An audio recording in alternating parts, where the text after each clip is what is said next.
Ya tahun 60 itu. Tahun 60 ya? Iya, tahun 60 juga sawah cuma 4 juta. Belum ada jalan tol sini, sudah di Masih sini. sawah, masih rawa kayak Sawah-sawah gini semua. nyampe Morokan. Ini anak saya dari kampung segini-segini semua. Yang gontot lelaki itu masih baru bisa jalan. Kita nggak punya tanah, ya punya tempat doang. Saya beli rumah, bisanya bikin gimana? Udahlah di Jakarta aja ya, sawahnya dijual. Setelah pindah ke sini pekerjaannya apa, Pak? Ya kerjanya di PLTU ono, terus bangunan. Ya udahlah gonta-ganti. Bangunan habis ya pindah lagi. Ganti aja lah mancing lindung. Mancing lindung. Ya dapatnya ya lumayan tapi harganya murah. Kalau dapat lindung kayak dulu sekarang duit semua ini. Di pabrik odol. Perden. 20 tahun. Oh, 20 tahun. Udah pindah-pindah itu. Tapi pindah-pindah. Situ aja. Gajinya dulu waktu mulai berapa? 1.500. Satu bulan. Satu minggu. 1.500. Tapi beras masih jigo, Dia dapat makanan 25. murah. Nah, sekarang berapa? Sekarang beras Yo, kok sekarang beras gaji.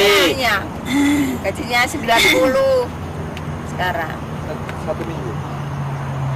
Masuk jam 8 pulang setengah 5.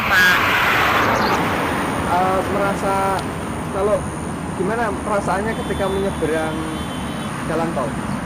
Ngeri sekali nyebrang tol. Kalau nggak ada yang nyebrang ya nggak berani. Pernah ada yang ketabrak? Iya banyak yang sering ada.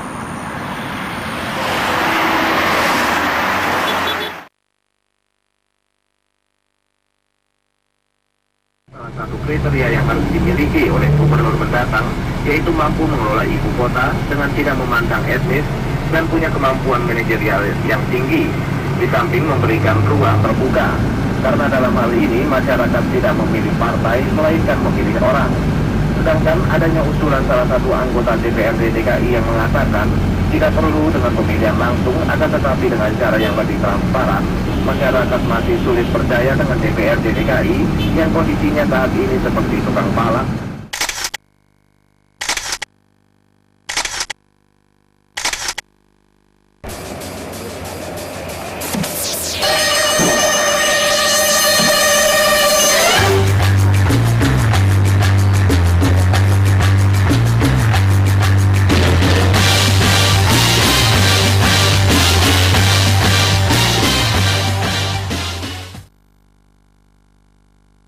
Kantip atau berdag udah ngeluarin perabotan ya kantip banyak ya dirubuh-rubuhin langsung dibakar kita baktuin lagi sedangkan saya itu namanya orang udah tua was-was begitu.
masa orang kepala negara nggak bisa ngatasin bawahan sih? Caranya begini dibakarin semua nih. Kita tidur di mana? Pakaian tinggal pemakan apa? Jajah belum habis kebanjiran kita. Mau pindah pakai apa? Ada korban kebanjiran. Pada susah. Anak-anak pada sakit di sini semua. Sekarang udah habisin dibakar lagi. Bakar Bu, 3 kali Bu, 3 kali dibakar. Ini Pak Haji Junet ini yang punyain tanah, yang dibayar setiap hari, setiap tahun pajaknya.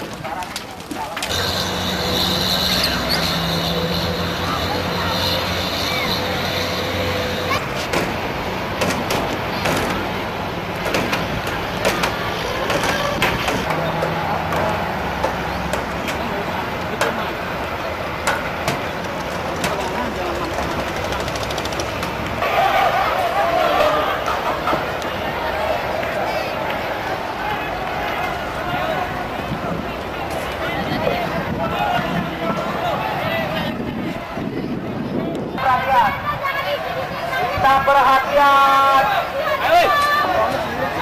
Tolong kita perhatian. Tolong perhatian. Pak, tolong Pak, laporkan. Ini tolong Pak, rumah sakit, tolong. Ini ada yang ketemu. Ini mahasiswa. Tolong ini. Nyari adanya, ini adanya ketemu. Masa dia dipukul?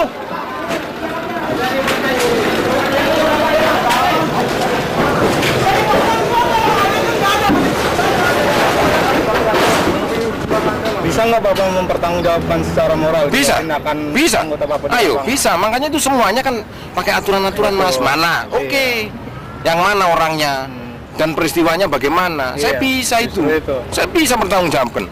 Dan saya juga memang terus saya ini biadab apa kayak bukan apa Pak, itu kan orang bawa pulang. Tahu. Itu kalau masalah korban saya bertanggung jawab benar. Pengamu ini menjahit. Atau untuk polisi? Pertama banpol, Polisi itu berarti kalau senjata dalam sih. Oke, nah kalau gitu gini, dibawa ke mana? Kamar saya bisa? Harus apa kan benda ini harus ini. Baik, di sini pecah.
Nah, tindakan selanjutnya bagaimana caranya? Apakah kita mau demo lagi? Kita nggak usah ngandelin surat 100 hari, percuma. Ngandelin begitu aja, tetap aja gusuran jalan terus. Warga keblangsak. Ini warga bukannya mati ke perang, mati mikirin. Iya, mikirin bongkaran kerja apa enggak, mau kerja nanti bongkaran. Ini bisa warga mati kelaparan. Kita mending ke DPR. Hari itu juga kita minta ke surat keputusan. DPR kan paling tua, presiden aja bisa dipanggil ya hari itu juga. Itu presiden. Ini kan yang ngurusin kita kan gubernur. Masa nggak bisa dipanggil sama DPR?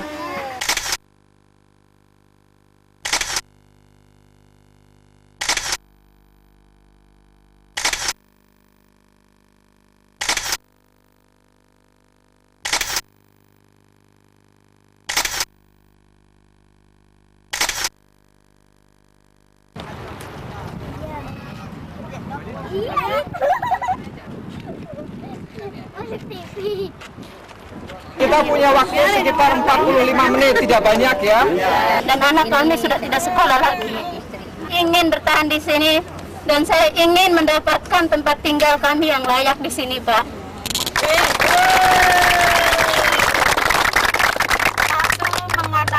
penggusuran tanpa kompromi lagi sama masyarakat kami. Kedua, suatu penipuan. Kami dipanggil ke kecamatan, suruh ngambil uang. Nyatanya kami dibakar sama kantip itu. Tolong saya sekian sama ibu-ibu, bapak-bapak, diperhatikan, tolong diadilin Bapak Gubernur Sutioso. Oleh karena itu kami mendesak pemerintah untuk menyelesaikan persoalan ini secara adil. Bukan Pemdanya berdiri tinggi lalu rakyatnya duduk rendah, tidak, mesti berunding.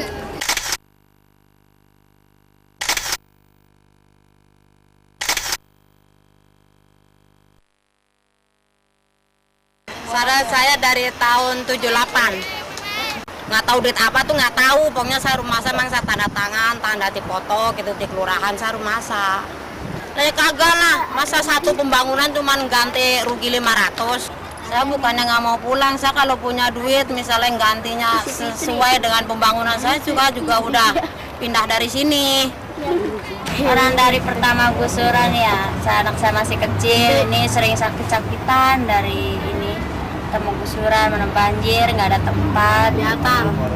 Tadinya bapaknya kerja di bangunan ya, terus berhubung ini banyak nganggur, nggak ada kerjaan.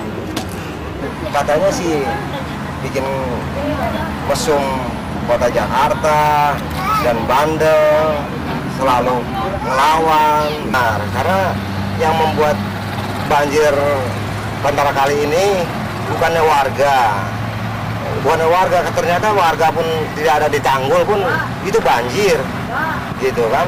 Kenapa Sutioso selalu mentelor, memfitnah, menuduh, menyangka kepada warga? Kami ini kan bangsa Indonesia, ya kan, anaknya pejuang gitu.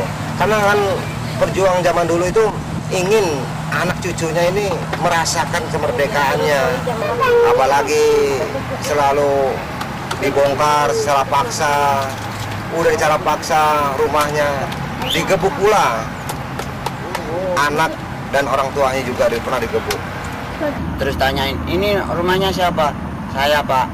Mana KTP? Saya ambilin. Sana ke mobil, dorong mobil dan di situ sampai jatuh di situ. Dianya Dorong kantip itu sama banpol tadi. Pak, ini rakyat sini pada punya KTP. Ini mau bawa kemana? Dikasih pelajaran, Bapak. Kasih tahu Bapak Camat Penjaringan. Kan sebelum perda saya udah ada di sini gitu. Tapi jangan jangan perda itu buat alasan karena bapak-bapak tidak boleh tinggal di sini. Harus seluruhnya lah, kalau memang betul pemerintah adil tuh memakai istilahnya aturan-aturan perda itu, jangan cuma hanya bantaran sini aja. Jangan mentang-mentang mereka tuh punya modal, bisa tinggal di bantaran. Kalau caranya begitu ya perda itu perda bayaran. Bangunan fik nggak dilarang, sama ada yang di bantaran. Jadi selalu yang disalahkan rakyat kecil. Penyebab banjir lah apa, tinggal di bantaran lah, sekian meter dari bantaran. Itu fik aja, digembur aja. Saya rela nggak dapat bayar nggak apa-apa, yang penting fik dibongkar, udah gitu aja. Rakyat kecil selalu dibodohin. Pajak itu kan boleh dikatakan dari hasil makan aja pajak, rokok pajak, sabun pajak, segala bidang pun sebenarnya rakyat itu lebih banyak bayar pajak kepada pemerintah. Malah yang dipakai dulu orang-orang preman yang untuk menyelusup kepada warga. Kok pemerintah pakai alat preman, apa isinya tuh preman semua gitu di dalam istilah instansi terkait itu. Sebenarnya kalau warga tuh inginnya yang jelas tuh pemerintah coba memberikan istilahnya tata ruang yang rapi gitu ya, ditata warganya itu. Kalau memang ditata nggak bisa untuk tinggal di lokasi, ya silahkan di tempat mana direlokasikan di mana, tapi nggak perlu jauh dari lokasi. Andai kata itu pun toh nggak bisa, ya udah caranya bagaimana? Ganti rugi lah bangunan saya. Jangan-jangan ini pemerintah nih ada tujuan maunya nih untuk orang-orang yang punya modal kan nih. Semacam kayak untuk usaha apa nih, jangan-jangan untuk speakboat atau gimana? Warga kampung harus dipulangkan ke kampung. Pemerintahnya banyak dari kampung yang datang kok. Gubernurnya nama Sutioso dari mana? Bohong, lahir Betawi itu bilang namanya Sutioso. Ganti aja mau Sutiasa saya bilang. Kalau memang dia mau mengatakan warga kampung harus dipulangkan ke kampung, harus yang namanya noyo pulangin ke kampung aja. Jakarta ntar yang kerja kan pakai dasi semua jadinya kan gitu. Jadi nggak ada tuh orang yang pakai celana pendek yang kerja, pakai dasi semua tuh jadi kuli.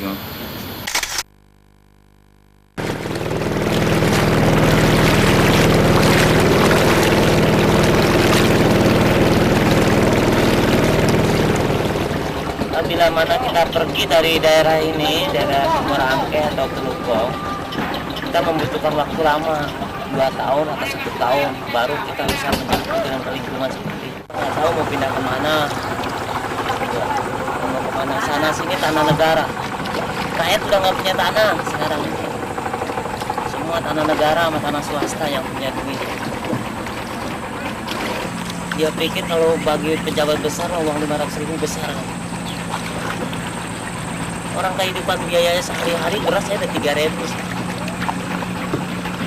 3.000 belum beli belanja tidak bengeknya. Dan kalau kita sakit, ini kalau kita pikir uang 500.000 pun 3 minggu.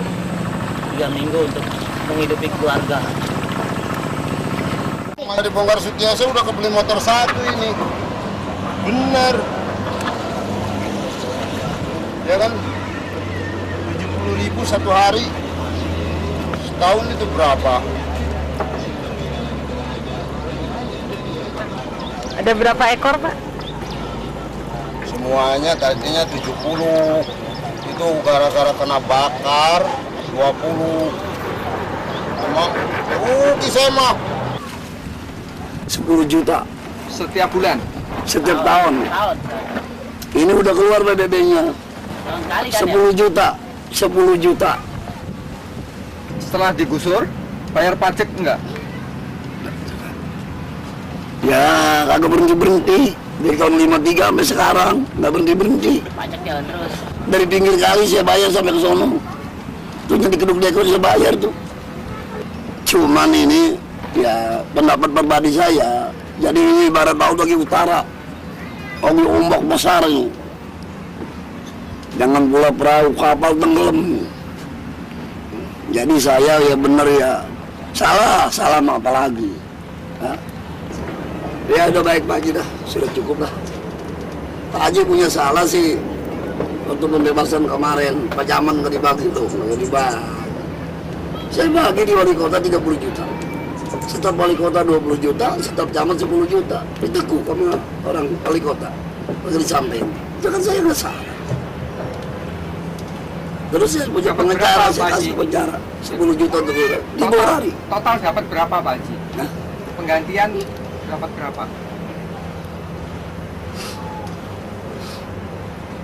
Sedih kan? Kalau saya begini kan sedih. Saya ngomong-ngomong.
could be one direction, it could be one reflection. The turn I had just taken, the turn that I was making. I might be just beginning, I might be near the end.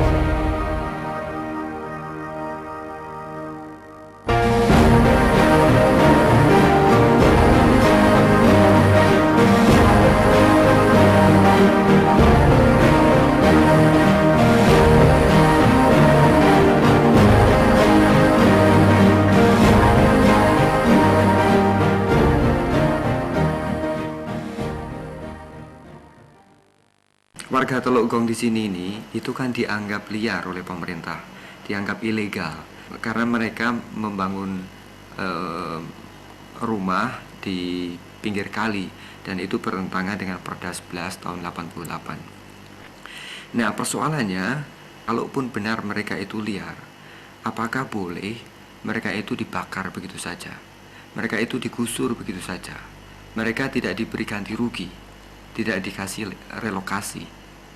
Menurut resolusi PBB nomor 77 tahun 93, kasus seperti ini jelas termasuk kejahatan. Ya, bukan hanya kejahatan biasa, tetapi kejahatan berat melawan hak asasi manusia. Maka muncullah patokan-patokan seperti yang dibuat oleh Bank Dunia dan Bank Pembangunan Asia. Nah, itu diatur sudah sangat rinci.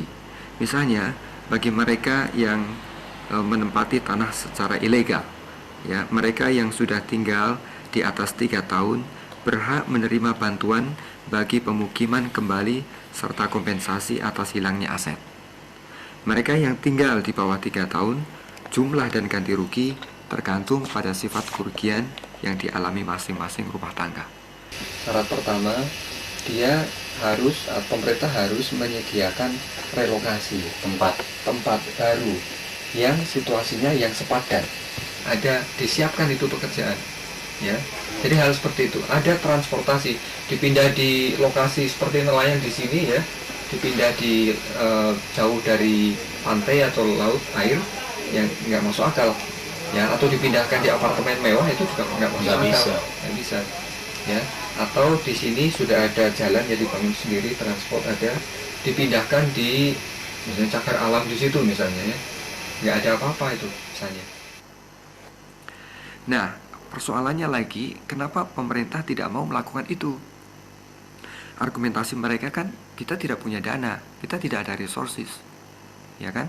Nah, lokasi di kota semakin terbatas. Nah, saya kira itu argumen yang sangat klasik.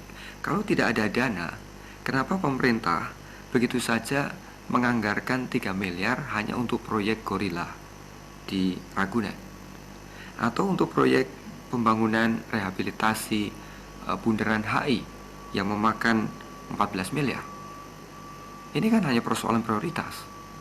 Kalau persoalannya adalah terbatasnya lahan, ternyata di Jakarta ini saja masih banyak tanah-tanah yang kosong, lahan-lahan yang kosong yang dimiliki oleh pengembang misalnya. Korban dari penggusuran paksa ini kan jumlahnya 8.000 KK. Nah, yang 85% itu menyebar di sekitar lokasi ini. Kita masih bisa menemukan mereka dalam radius sekitar 5 km. 10% itu memang pergi ke pinggiran Jakarta seperti Tangerang dan Bekasi, ya. Lalu 5% sisanya sekitar 400 KK itu masih tinggal di atas lokasi ini. Jadi kalau dikatakan apakah penggusuran ini berhasil, menurut saya tidak, sama sekali tidak berhasil.